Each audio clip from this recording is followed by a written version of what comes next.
Excited to have you all into the house and on this really chilly day. I just want to say again, thank you to the Ellsworth Library and thank you to the Wisconsin Farmers Union for supporting this demonstration today. And also to the Wisconsin Farmers Union for supporting our television series Around the Farm Table for I think almost 8 years since the very beginning. They were our first supporters.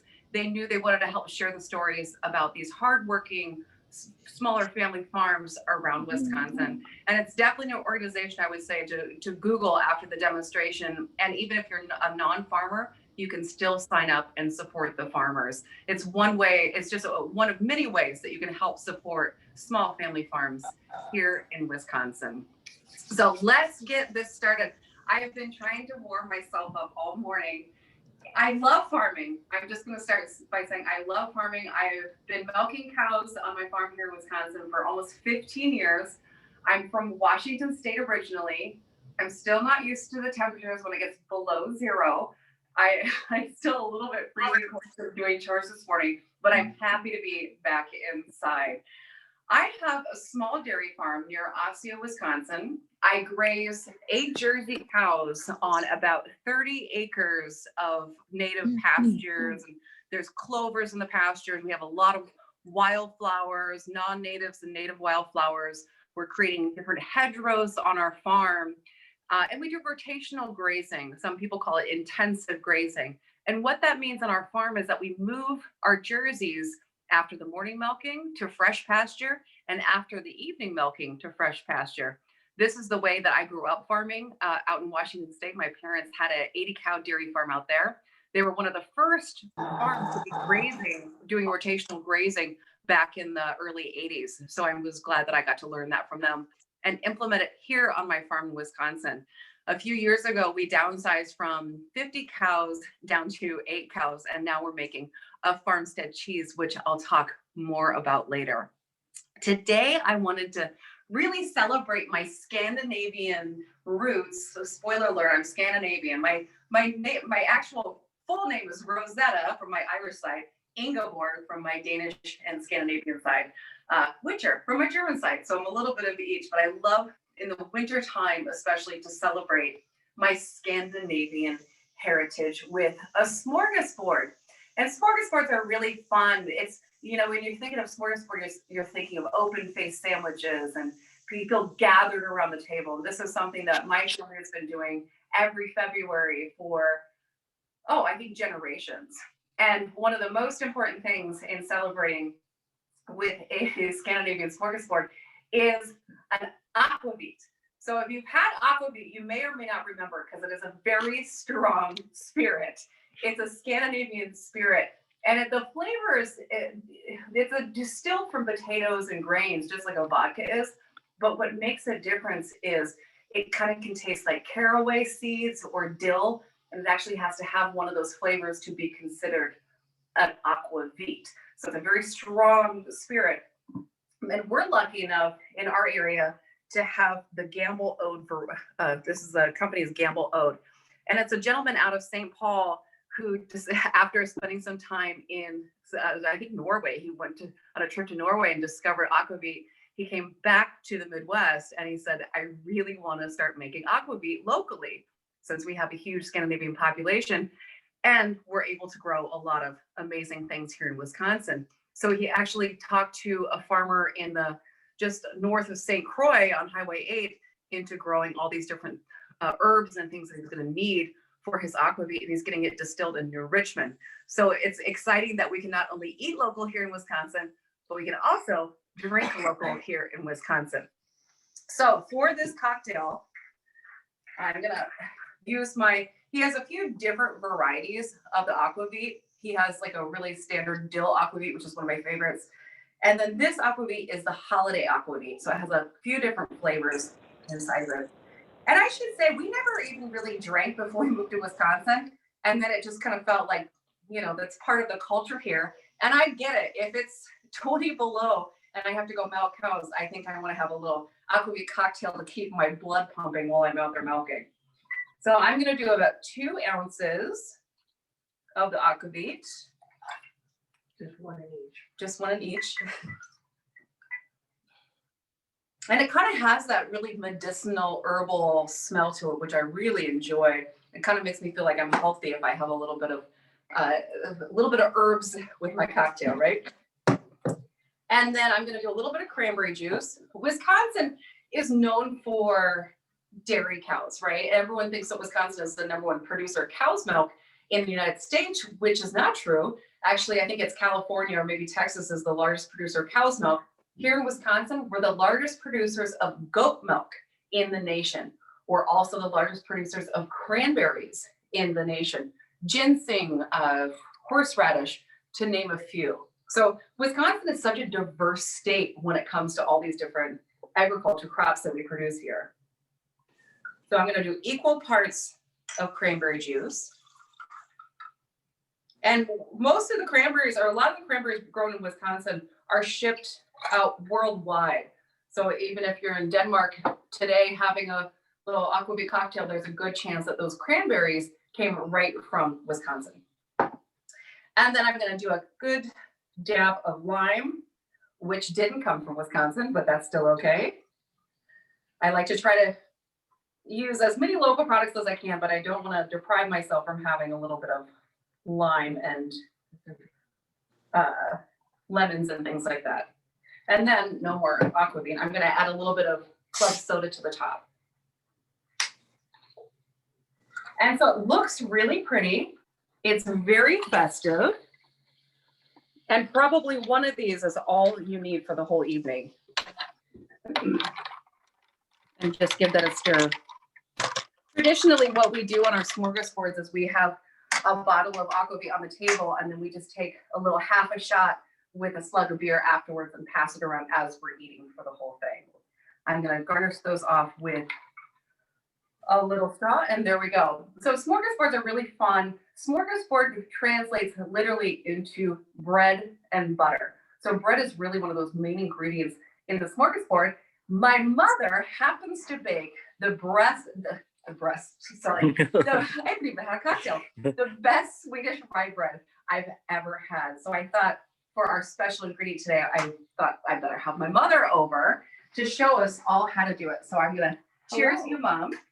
Welcome. This is my mom. She is the one who taught me how to bake, taught me how to cook, taught me how to just be a positive person. But really, it's like no one can cook as good as their mom, as far as I'm concerned. And I'm only, I mean, it's true. Right. Yeah. Then maybe she'll make me something that I can take, like a little hot dish I can have for dinner tonight, maybe. Yeah. But so kind of tell them about this recipe and just about the ingredients that are in it.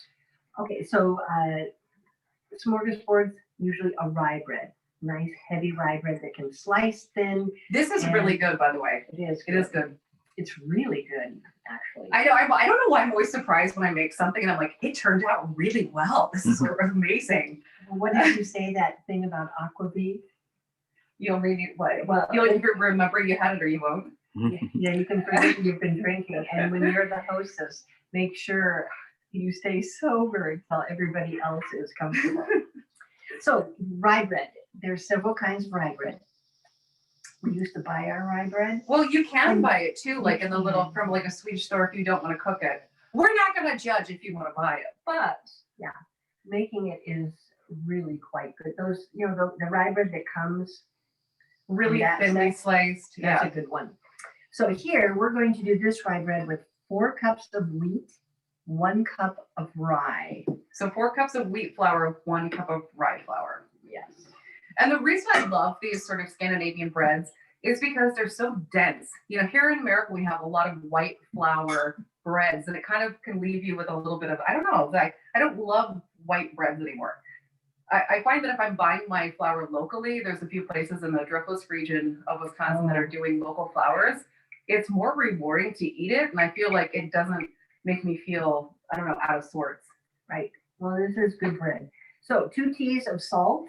2 little teas. That means teaspoon. If you listen to Zorba Pasture, that that means big tea and little tea.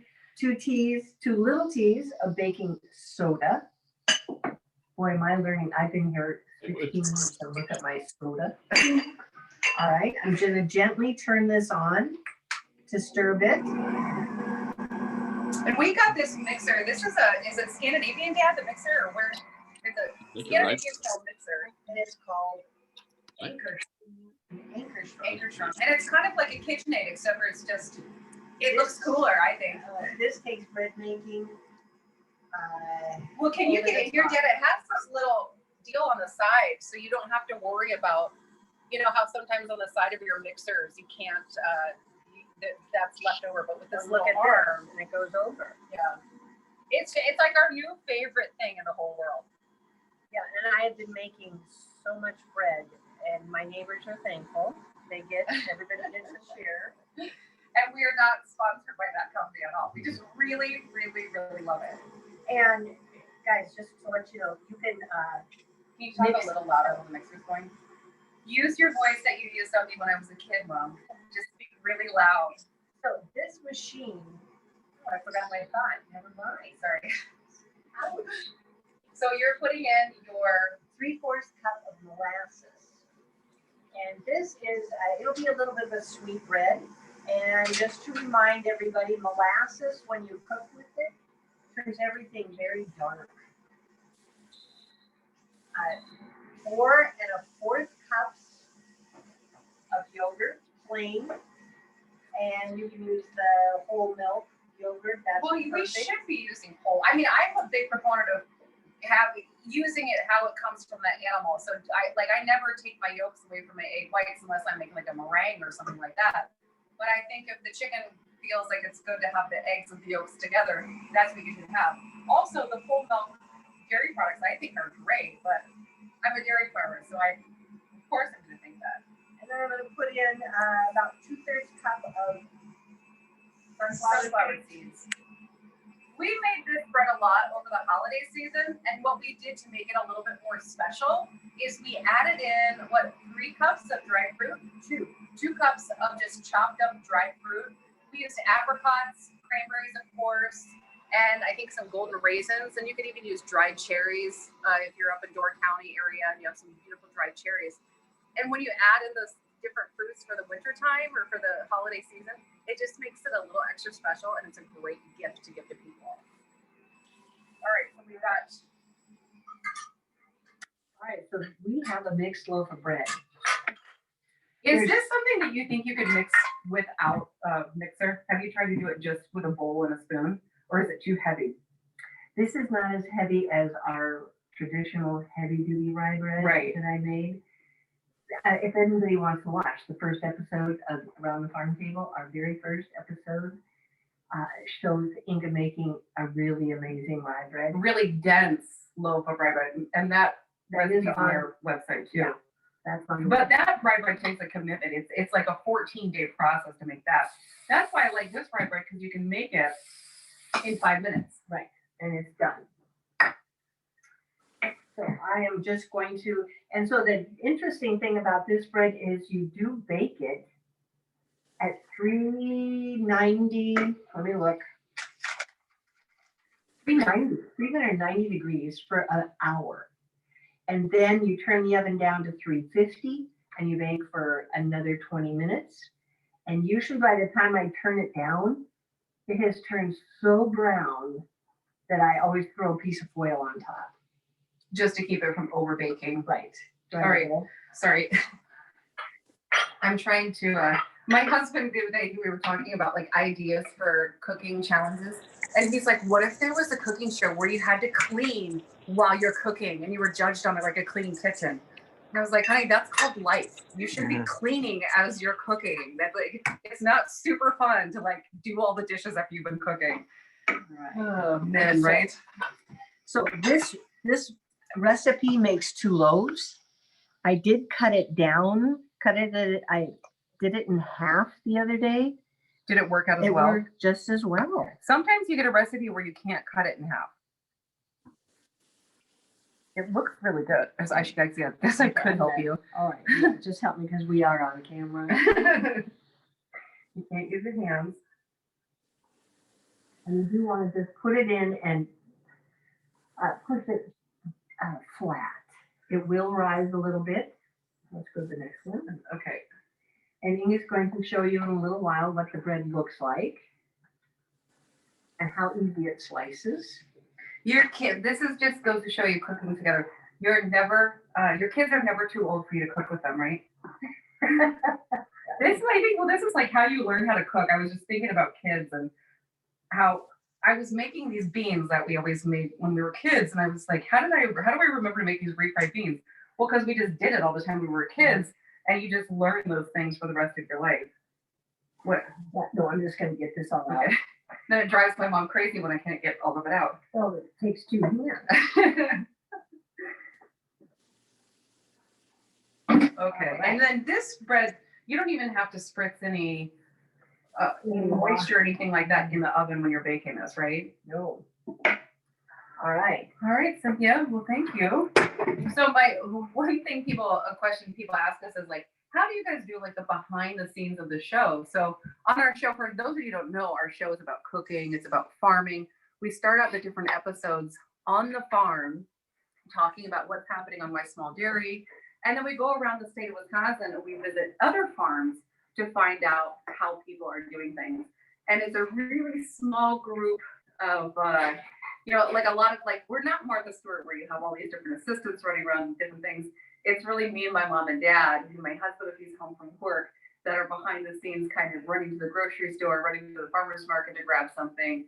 My mom's behind the scenes helping with getting the dishes done when we're having a film day in the kitchen at the farm and different things. So it's a really fun family project that we started to do 8 years ago, I think. This last year we were actually nominated for an Emmy, which we were really excited about. We didn't get it, but as they say, it's just an honor to be nominated.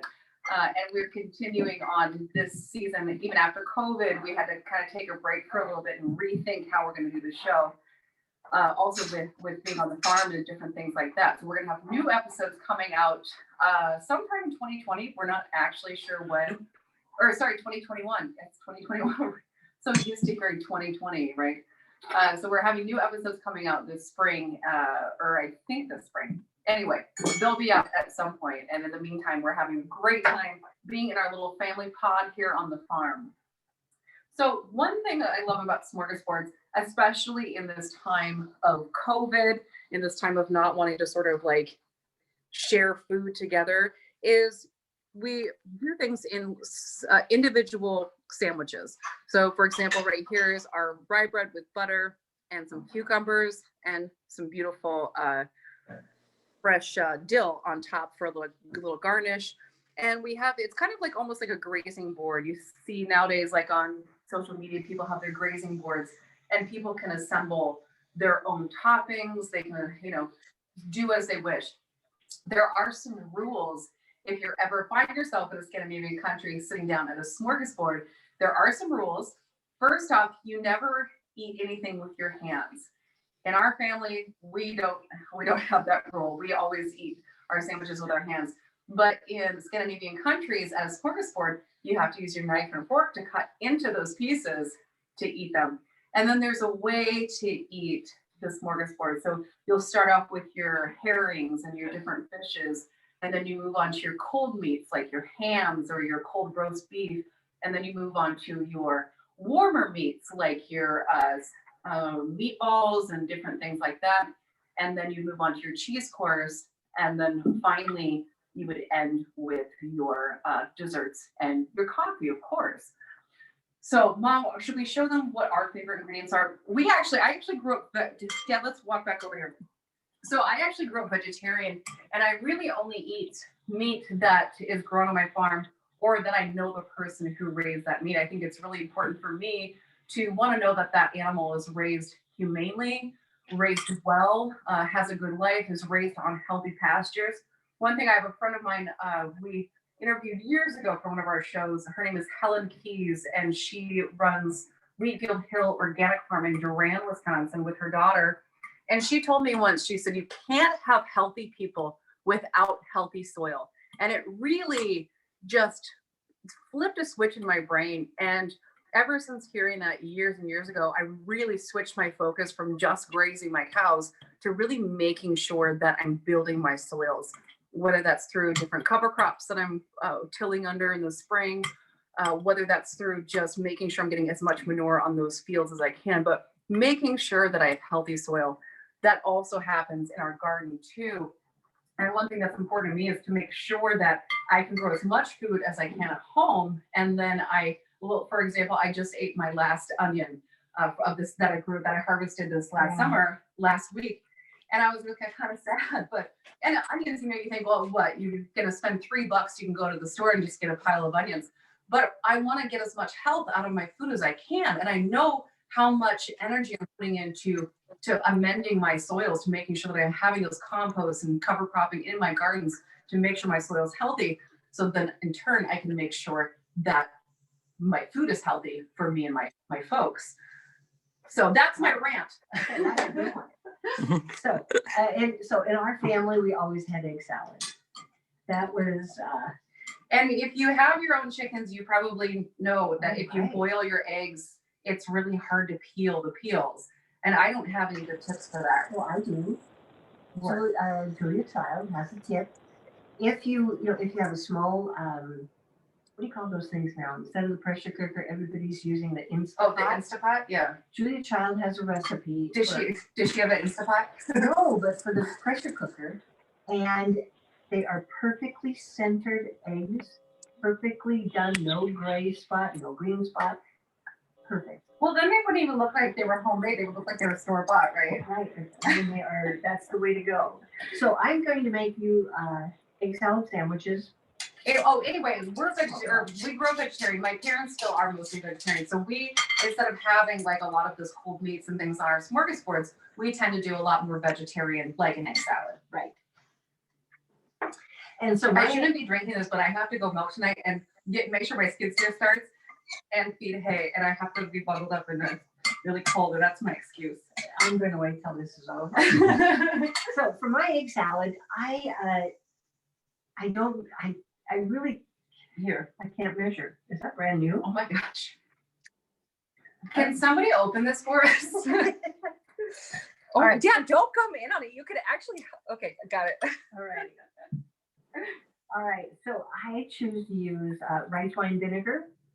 It has like that nice little sweet flavor, right? Yeah, and all the vinegars do so many different things. I choose this. You want to choose champagne? I wouldn't choose We anything won't judge too you. heavy. We won't judge you. There's no judging here. But I like to just wet my ingredients. Coupon mustard, I use the grainy. She chooses the softer. I thought this was a no judgment zone. No, I'm just saying, we just can do anything that works. Do you want me to put a little salt in there? Sure. And salt and pepper. We always put our salt too, like in we have like salt. What do you call these? Salt well. Salt well. And then so we use kosher salt a lot. We use the same salt that we use to cook in our cheese making as well. So let's sprinkle a little of that in. Crack some pepper. And it's diamond kosher salt is what I use with cracked pepper. Oh, My elbow, I had to put away I think I counted 189 bales by myself. This small bales of hay I had to stack in the barn this summer. And because of COVID, I couldn't get my nephews to come down, and my husband apparently could not get off of work to come help me. Ever since then, my elbow's just been killing me. Oh, I know. I think I need like acupuncture or something. Anyway, okay. I thought you would be a little bit impressed if I put away 189 bales by myself, and I'm 40 years old. You're not that old yet. All right, so what about mayonnaise? Tasting. What if she just like spit it out? She's just like, this is the worst. So it's up to you. Now it's up to you. Do you like more vinegar? Do you like more mustard? That's pretty good. And when you mix it this way, you don't need as much mayonnaise. And you don't So there overmix cuts it. the cows. I'm not worried about calories in the winter time. How about COVID? How many of us are worried about I'm more worried about COVID than I am about my calories. Now, there you go. All right. I like my egg salad to be a little drier. Then you can handle it. And this got just a hair too much mayo. Well, we won't judge you for it. We're not judging anyone. Okay, you set that up All right. to the side, and I'm going to do my traditional Scandinavian mustard dill sauce. So I'm going to start out with a little bit of the just regular Dijon mustard. And this is with the grainy. It's about 3/4 of a cup. I'm gonna eyeball it because I don't have a dishwasher and I hate doing extra dishes. So I'm not gonna have to dirty up a measuring cup to measure that out. And I'll just taste it as I go. And then a little bit of sugar into that because it's gonna be really vinegary. So we wanna cut the vinegar with a little bit of that sweetness. Again, I'm not gonna measure. A little bit of salt. And then I need, sorry, Mom, I guess I'll leave you with some of these. I need a whole cup of dill. Where's my knife? In the summertime, spring and summer, when my herbs are doing really, really wonderful, they're smelling good in the garden, I'll harvest them usually after I get done milking in the morning. I go in, take off my barn clothes, put on clean clothes, go back out to the garden. By that time, the dew is kind of off the lettuce and off the herbs. And that's when I do all my harvesting. So then I can get it before the heat of the day comes.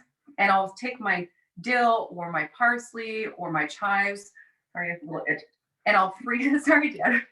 And I'll freeze them in some water in a muffin tin or in an ice cube tray. So then I can use those throughout the winter in different things. I gotta start learning to talk with my knife. It's a good thing you guys are on the screens and not in person here. So I need a whole cup of dill. And I grow a lot of dill because I also think it's really beautiful in flower arrangements. It's still good. Sorry. All right, it smells really good in the house now. All right, so 1 cup of dill. And I'm just gonna add that right to my my mustard. It is so, I haven't been around people other than my folks and my husband for so long. I forget that I'm actually talking to human beings instead of just my cows and these guys. Not that there's anything wrong with you guys. Thank you. My cows actually are better at conversation, but all right. Mixing in that dill. Look at how pretty that looks too. And then I'm gonna put in about 1/8 of a cup of just vinegar to bring out that beautiful vinegary flavor. Stir that up a little bit. And then I'm gonna give it a taste. I'm gonna do a little bit more sugar. Whoa, it's warm. Whew. Got a little heat to it. To cut the vinegar. All right, let's set this stuff up inside. I'm gonna bring the smorgasbord over here. Oh, you already added your oil? Oh, I do have on oil. One thing I've learned from doing a cooking show is always have all of your ingredients out before you start cooking. That way you're not going to forget anything. It's amazing how often I forget to add something and think, oh, that's right. I was supposed to put eggs in there, et cetera, et cetera. So I'm going to add a 1/2 cup to maybe 3/4 of a cup of oil to round this mustard out. And I'm really just looking for that beautiful dill flavor.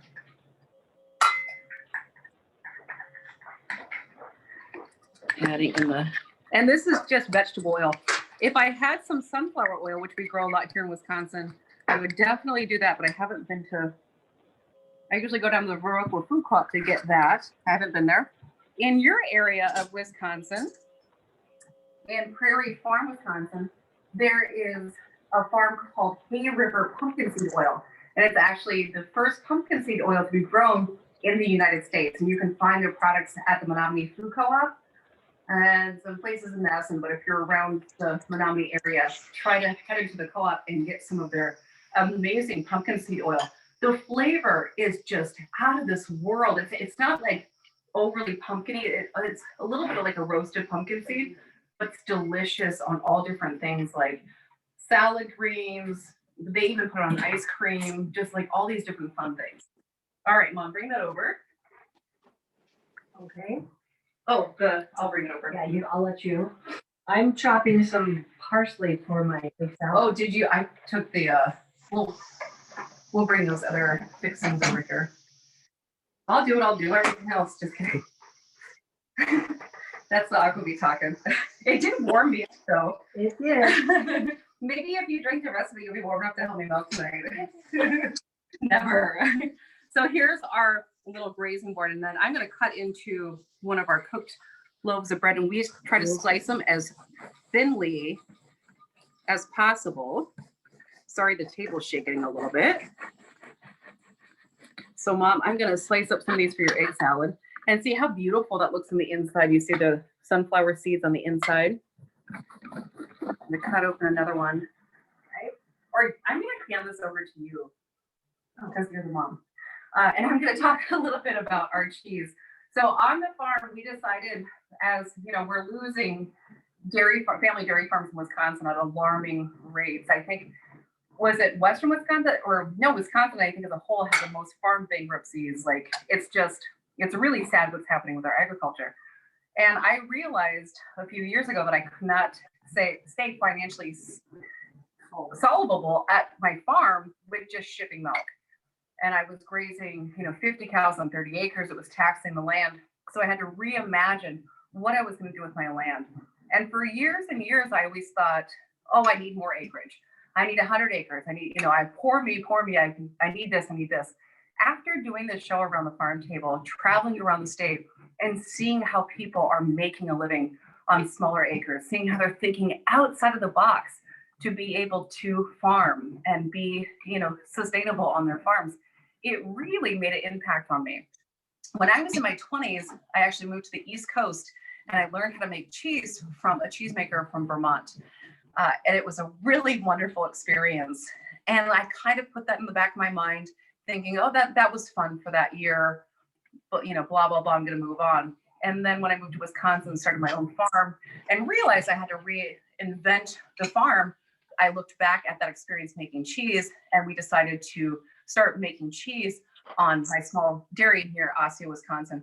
Right when we finished building our first creamery, the day before we were adding in all of our equipment, and it actually burnt completely down. We woke up, the whole barn was in flames, and that was 2 years ago.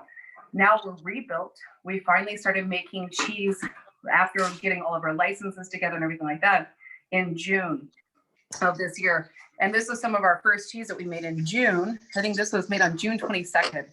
And that color is from the cows grazing. That's all the grass that they're eating is providing that color. There's the only ingredients in our cheese is raw milk, cultures, rennet, and salt.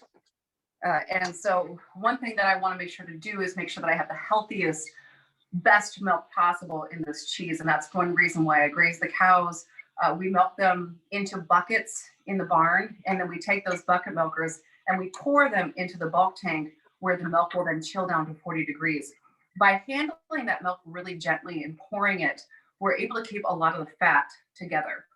If the milk is being pushed through a pipeline system, it has more of a chance for those pieces of fat in the milk to stick to the pipeline and break up. So by gently handling the milk, we're able to keep all this beautiful fat in our milk. And if you have milk cows before, or you're a farmer, our last milk test, we had 6.09% butter fat in our milk, which is just like pure butter, basically. It was just like pure cream coming out of these cows, which is really exciting. We have jerseys, and we love our little Jersey cows. So we only make one style of cheese, which is a cloth-bound raw milk cheddar. And my dad is our licensed maker. I'm apprenticing under him for the next 6 months, I think, and then I can take my test. In Wisconsin, you have to be a licensed cheesemaker. So he was able to go out and do his cheesemaking license a few years ago. So now I get to apprentice with him and get mine soon. My mom comes out and she helps us with making the cheese, wrapping the cheese, delivering the cheese. You got something on your lip. Oh. Getting stuff on her face when we're doing cooking demonstrations. She's really amazing. So tell them what you're doing here with your decorating. This is kind of the fun part too about the open face sandwiches, is all the fun decorating you do. So we took the bread, check that out. Bread and butter, smorgasbord, bread and butter. I put butter down. I'm gonna do one for I my put cheese. this, yeah, you go do yours. So there's this design with some chives. Look at this. Those are beets. Yep, dill beets cut. Vinegar beets. All right. Oh yeah, vinegar Whatever beets. you call them. I'm just gonna go like that. Check this out with a little. These are microgreens. There's a local chiropractor here in Eau Claire that does these microgreens. They're called Farmer Doc microgreens.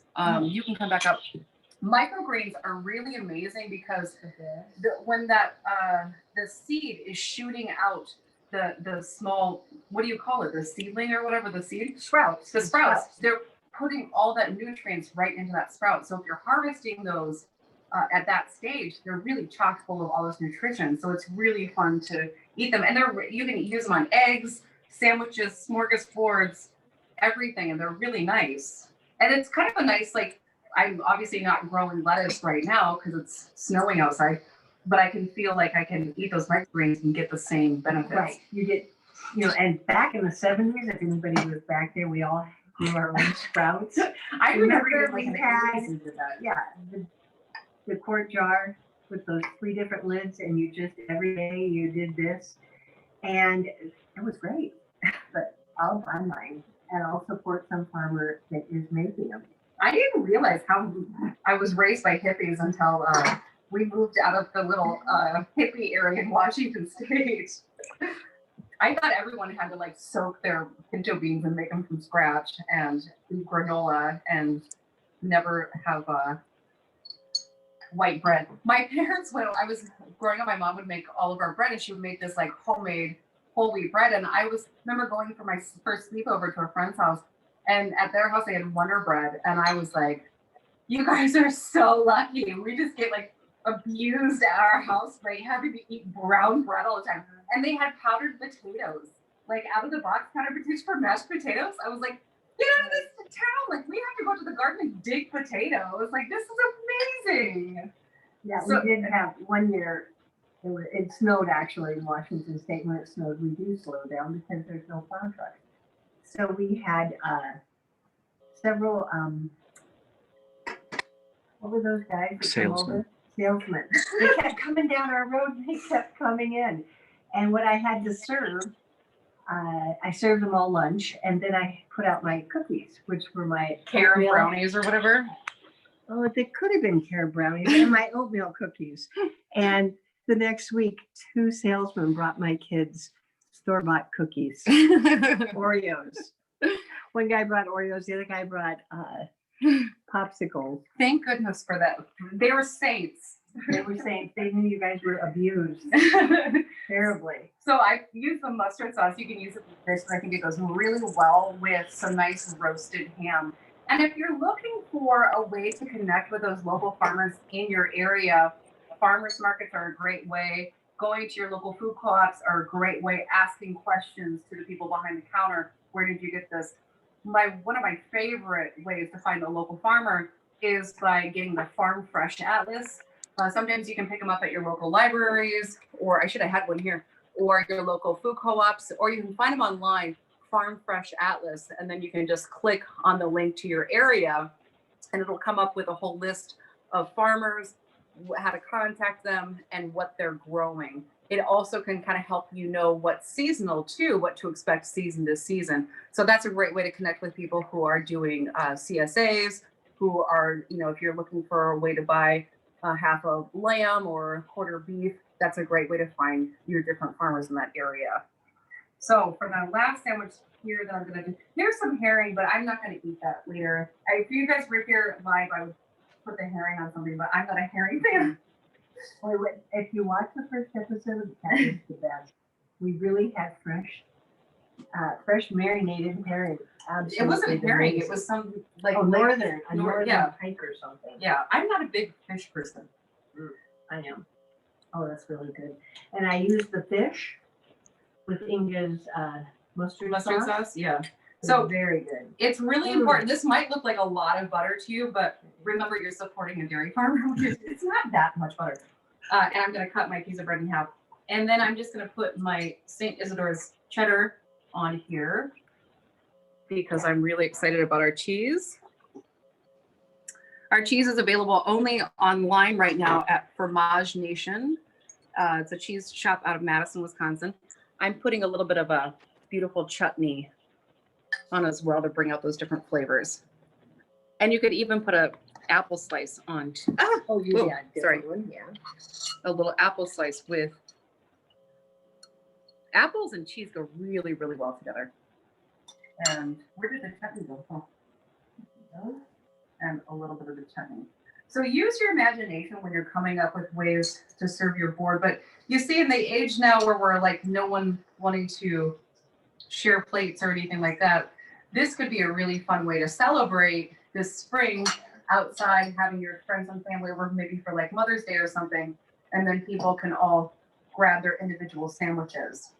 And you can have stuff for your vegetarian friends, for your meat loving friends, for your cheese loving friends, and everyone in between. Is there any last comments that you want to have on? No, it's really fun to do this. You could sit here and do it forever.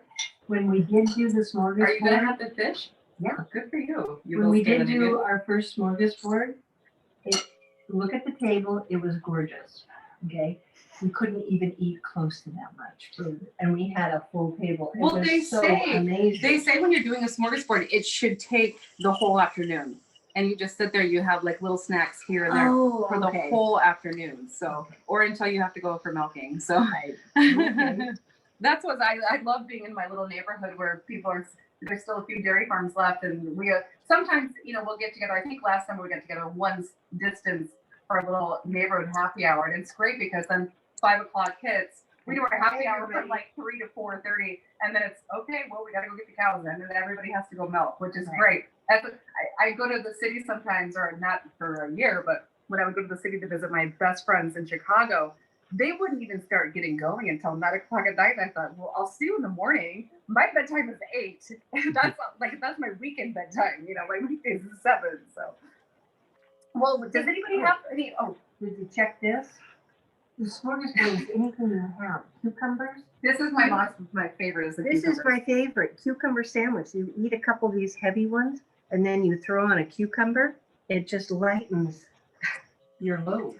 Well, we are so Mhm. happy to have someone other than my dad to talk to today. No offense, Father. And thank you so much for joining us. Does anybody have any questions? If you have a question, you can unmute or you can just type it out in the comments. And I think my dad can read it behind the counter there. Dad, you can? Okay, he's shaking his head. This is Faye, Inga, and I'm wondering if we could have a couple more close-ups of the smorgasbord, just because it's a little fuzzy. That's so beautiful. Oh, good. Look at that. Yeah. So my Yeah. dad usually he produces our show, and we've been working together. He does all the make sure that my clothes are clean and that the kitchen looks good. And so now he is behind the camera for the first time when we're doing our Zooms, which is really fun. Hi, Inga. Faye, are you guys still growing vegetables and doing all that kind of fun stuff over there? You bet. You bet. Good. We've got chickens, and my husband is raises cows, so we have a nice, Wonderful. well-diversified farm.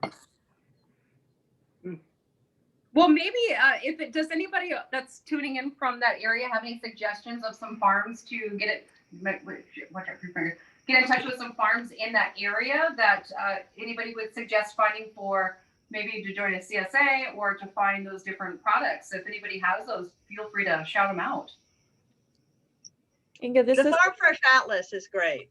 Yeah. Oh, go ahead. Caroline. We had a couple of questions come through in the chat while you were working, and one of them was about the wheat flour in the rye bread that you made. Was it whole wheat or enriched flour? Have you tried different kinds?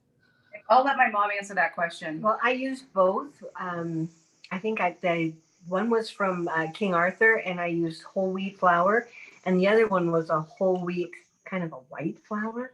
I used both. You just think you're getting healthier if you eat the heavy whole wheat. And the rye was a dark rye. When my mom sobers up from the Sakubi cocktail, I'll have her write down the recipe for the bread for us. Any other questions? Another question was about whether you make your own butter. As I do every once in a while. I used to. Right now, just when my nephews would come down when they were smaller, we used to make butter homemade all the time because it's a really great activity to do with kids, and it's really simple. Really, you just take heavy cream, or if you have Jersey cows like I do, you can just skim off the cream off the top of your milk, and then we shake it in like a canning jar, and it's really fun to do with kids. And then you just drain off the buttermilk and keep that for pancakes or whatever. But I kind of right now, I mean, I really should, but right now I'm just focused on getting the cows milked and getting the milk into the creamery to make. After 8 hours of making cheese, I really don't want to make anything else at the end of the day, most days. But it's really easy to do. Any other questions? What kind of pickles are on your board? So the pickles that we have, they're called Cornichon, and they're a French pickle. They're what are they? They're just really like gherkin is another name for them, and they're just like a really tiny pickle. They're my dad's favorites, and we always like to have them with a cheddar. Our favorite thing, one of our favorite things to eat, especially on days when we're out at the farm doing fencing or we're working outside, is we do like a plowman's lunch, and we do like a piece of hard cheese, a little bit of dark brown bread, and then a cornichon. The cornichons help cut that fat with their acidity. So it's basically a tiny pickle. Any other questions for us today? Well, thank you so much for gathering with us today. Thank you for giving us a reason to get some makeup on and Right, have and lipstick. and lipstick. It feels really good and have a really good time. And you can find us too on social media at Around the Farm Table on Instagram and on Facebook. If you want to follow what's happening on our farm, you can find us at St. Isidore's Dairy and to see when we're making cheese and all kinds of different things. And we hope to be down at the farmers market in Eau Claire in May, I think it begins. So we'll be selling cheese down there in May. And we hope that everybody gets a vaccine and we can have everyone out to our farm for an open house, maybe later this fall. Okay, and remember to watch that first episode, wpp.org, under programs. Well, thank you guys so much. And we hope you'll gather with us again around the farm table. I'm your host, Inga Witscher. Thank you so much, Inga and family. It was great having you here, and thank you all for coming. I hope you had a wonderful morning with us.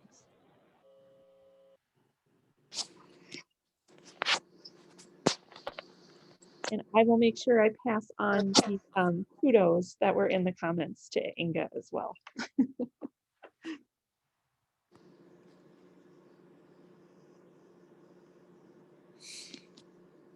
We have hungry people.